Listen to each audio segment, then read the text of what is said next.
Debate on petition number 12, praying for the immediate action to protect companion animals. I call the member for Goyder. Mr Deputy Speaker, I move that petition number 12 be noted. Those who know me know how much I love dogs, including my own, Sunny and Thunder. Like so many here in this chamber today, I know the joy and unconditional love pets bring to our lives. Today I rise not only with my own voice, but with the voice of Evie, her bark, and the 2,096 people who have signed this petition as of this morning. I speak on behalf of Dean and Anitra Jackson, Evie's loving family, and I acknowledge Dean's presence in the gallery today, and I believe Anitra is watching the live stream. When I first met Dean and Anitra to hear about their dog Evie, I expected heartwarming stories of companionship. Instead, I, like many Territorians, was deeply moved by the heartbreak they endured. Our first official meeting back in November last year was both emotional and informative. Although Dean and Anitra had beautiful memories, stories and keepsakes of their Cocker Spaniel Evie, a series of horrific events led to their loss of Evie and the shocking discovery of the lack of regulation around animal boarding facilities in the Northern Territory. For those that do not know Evie's story, I will try to do her memory justice and share it with you. Evie was dropped off with her best mate, Waffy, to a boarding facility so they could be looked after while Dean and Anitra travelled interstate to attend a funeral. This was the Jacksons' first time using a pet boarding facility, and having met the business owners previously and reassured by the promise of comfort, air conditioning and personal care, they trustingly placed their beloved family members in the hand of the facility.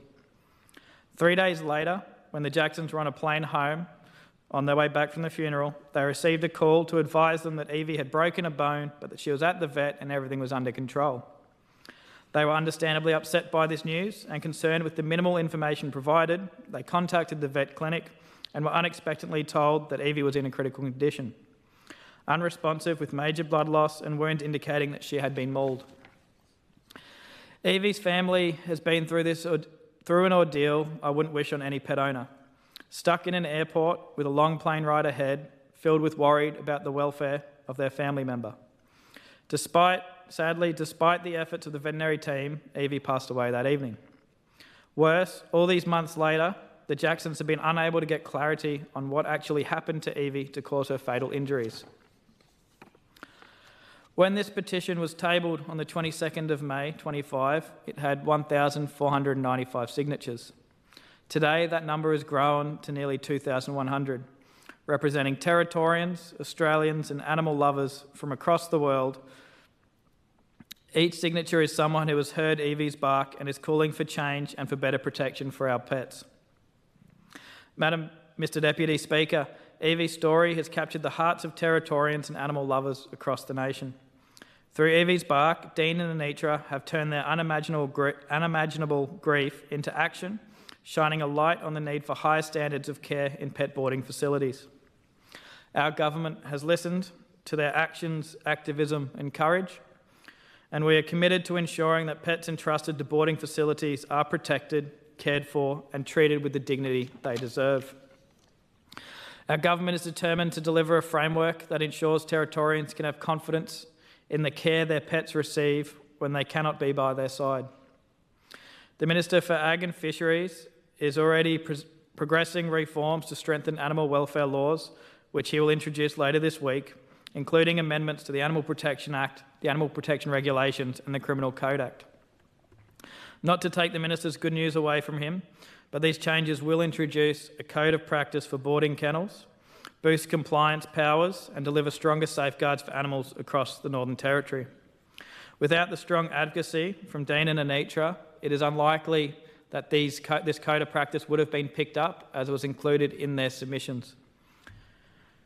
These reforms that are being progressed will strengthen oversight, introduce enforceable standards for pet boarding facilities and ensure that the safety and welfare of animals are front and centre.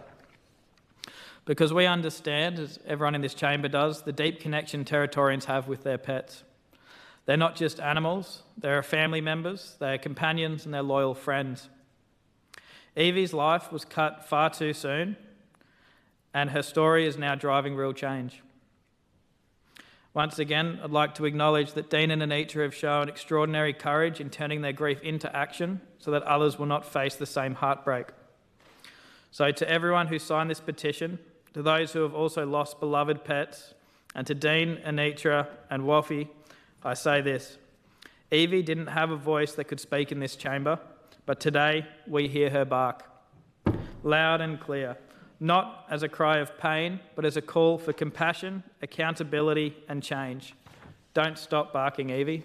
Thank you, Mr Deputy Speaker. Thank you, Member for Goyder. Deputy Chief Minister. Thank you, Mr Deputy Speaker. I rise today to make my contribution in relation to this matter, and I also thank the member for Goyder for bringing this petition back to our attention. The member for Goyder is particularly passionate about protecting the wildlife and the animals and ensuring that they are properly cared for, and this is evident last year when he adopted a greyhound. I also like to acknowledge Dean Jackson from Evie's Bark, who's in the chamber here today, and I understand Anita is watching this by video stream. Madam Speaker, when I first became the Minister for Agriculture and Fisheries with the responsibility for animal welfare, one of my first meetings was with Anita and Dean Jackson from Evie's Bark. I heard the story of how their beautiful dog Evie tragically lost her life in the Northern Territory boarding facility.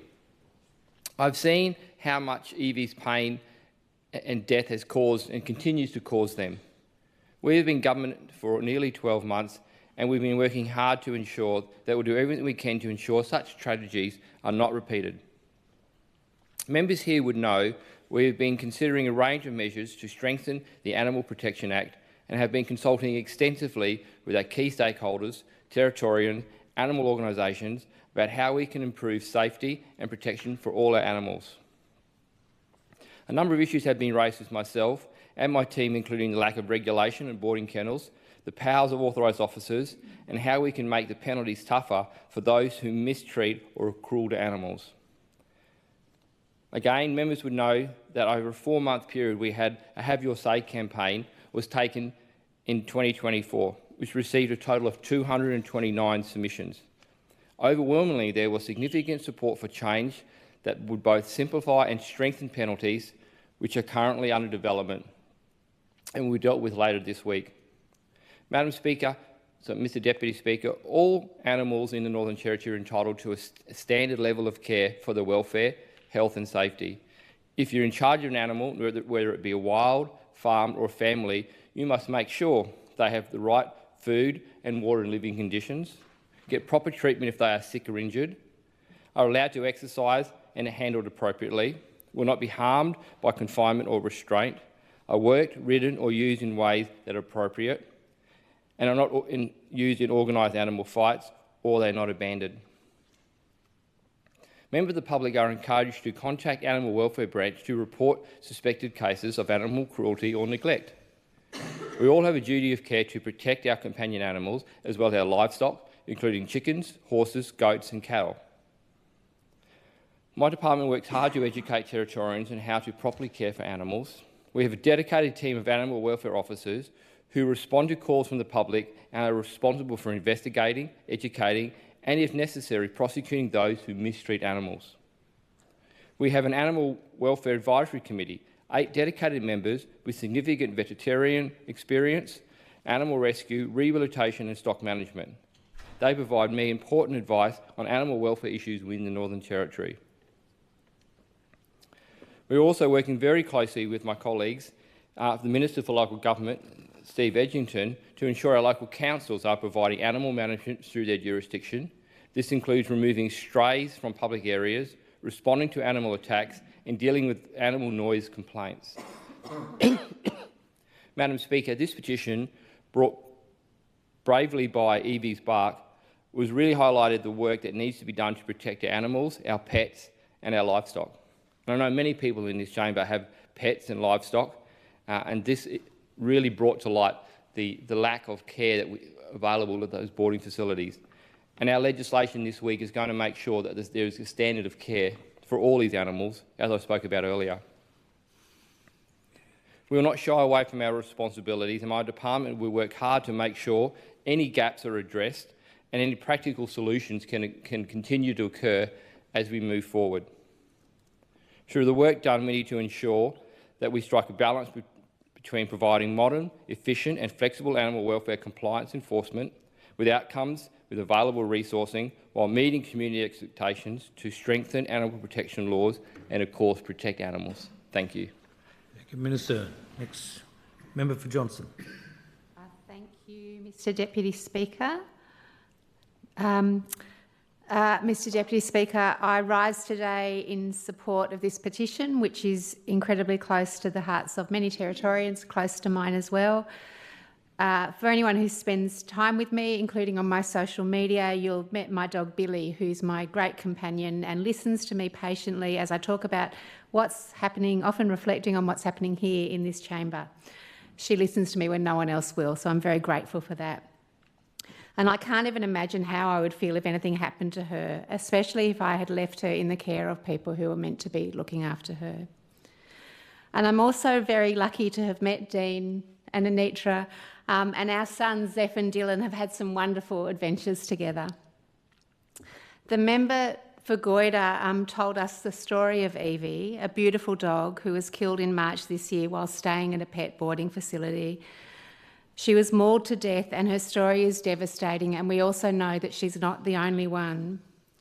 All those animals who've been lost or hurt, they were all loved and they all should still be here. And we know from this petition that right now in the Northern Territory, commercial pet boarding facilities and pet sitters, including those booked through popular apps like Mad Paws or Paw Shake, are not covered under the Animal Welfare Act, which means they're unregulated with no licences, no inspections, no oversight and no clear way for families to seek justice and information when something goes terribly wrong.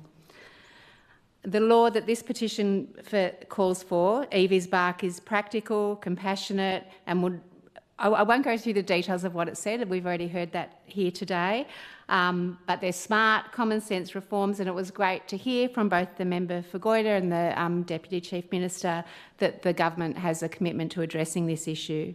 We know these laws already exist in other places and it's time the Northern Territory caught up. So just very briefly, to those who fought so hard to make this visible, to those like you, Dean and Anitra, who've experienced such an unnecessary and great loss, thank you. Thank you for your advocacy. Thank you for your hard work. Thank you also to all the other people who've supported this petition. And we can see that what you've done has already and will make a difference. So thank you. Thank you, Member Johnson. Next speaker, Chief Minister. Thank you very much, Mr Deputy Speaker, and I too rise this evening to support this petition, and I'd like to thank the member for Goyder for bringing this important petition to the government's attention, and thank, of course, the Deputy Chief Minister for providing the response on behalf of our government. I think there's no question that Territorians absolutely love their animals, and whether it's their pet dog or their cat, they might have a bird. If you're a rural member, like many of my colleagues are, you often extend that love to horses and goats and all sorts of other wonderful animals that are part of your family, and of course livestock as well. And of course, when you have a pet, you do everything you can to keep them safe. They are absolutely a part of your family. In this country, we have extremely high rates of pet ownership, particularly when you compare it to the rest of the world. According to the RSPCA, there were almost 29 million pets in Australia, which is amazing. 69% of all Australian households have a dog that they love, and 48% and cats at 33%. In a survey that was done in 2017 by Animal Medicines Australia, it showed that the Northern Territory actually had the highest rate of pet ownership in the country, with 82% of Territory households owning a pet. And I think those figures are extremely high, but certainly unsurprising. When it comes down to it, we need to be supporting our beloved pets because they're part of people's families. And just like our dog Milo, who's a family member for us, you know, Evie was a very big and important part of Anitra and Dean's life, of course, and I acknowledge that Dean is in the gallery with us today. And so that's why this petition has been so important, and people have already talked about the courage that it takes to use a tragedy to be a force of good. And, you know, that is no small task. You are dealing with your own grief. Every time you talk about the issue, you are having to relive the trauma and the horror of it all. But the power has been so profound and important, and it's resulted in legislative change, which we'll hear more from the Minister about this week in Parliament, which is fantastic. It's a great outcome, not just for Dean and Anitra and, of course, for Evie's legacy, but for pet owners and people who have pets, to make sure that going forward there are the right regulatory processes in place to protect them. And what this really has exposed is that, you know, there are sections that are unregulated that need to be regulated. People have an expectation that they are, and that is a fair expectation, and we have met that expectation by delivering for Territorians. And so while we received about 250 submissions on our Animal Protection Act consultation that we did, we are very proud to be delivering this reform for all Territorians. Thank you. Member for Wanguri.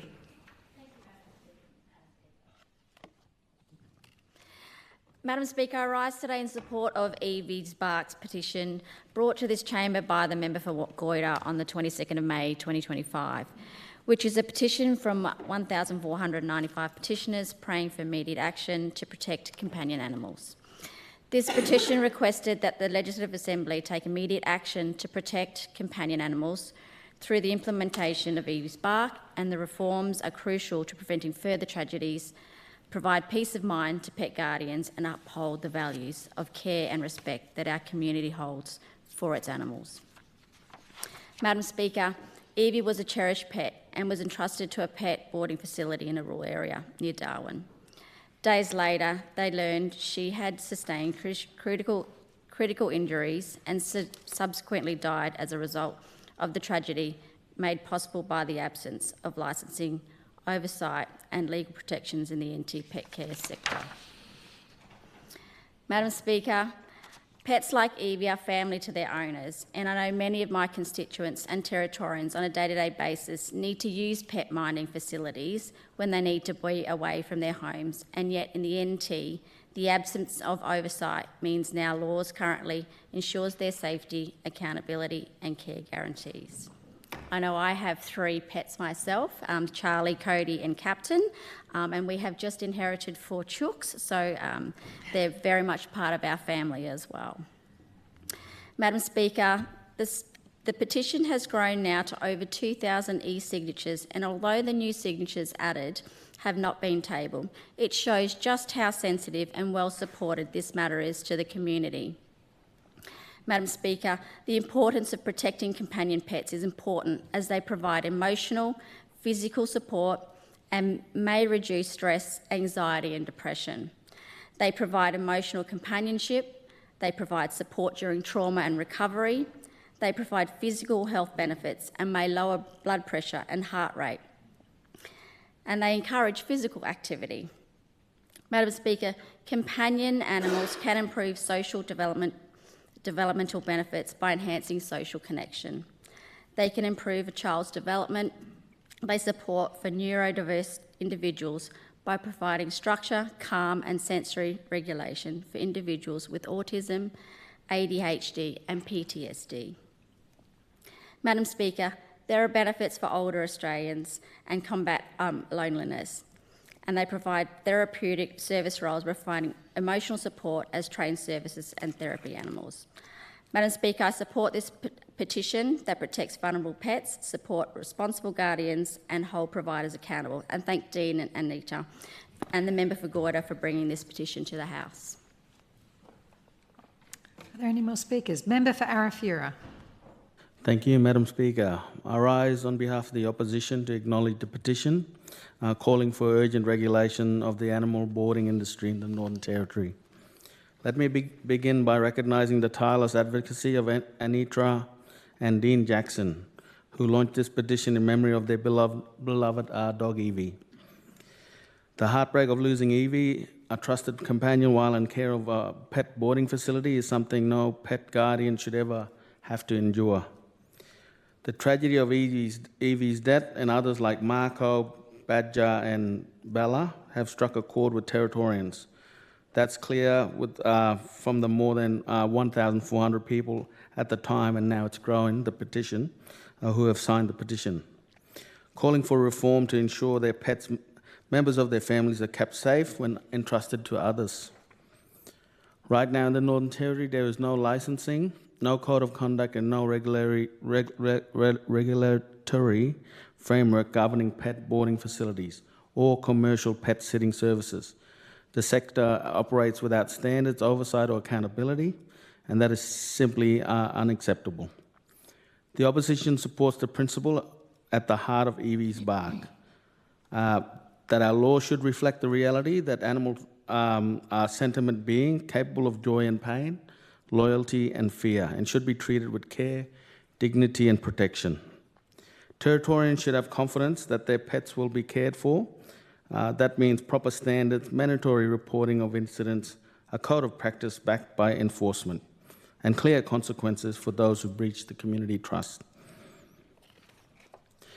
Madam Speaker, this petition is not an attack on pet businesses. It is a call for responsibility. Many in the industry already do the right thing, but it is not good enough to rely on goodwill when the consequences of failures are so devastating. The government now has a clear mandate to act. The opposition urges the Minister for Animal Welfare to take this petition seriously, consult with the industry and animal welfare groups, and bring forward reforms that reflect the values of the community that cares deeply about its companion animals. We thank the petitioners for their advocacy. We stand with you for calling for change. Thank you.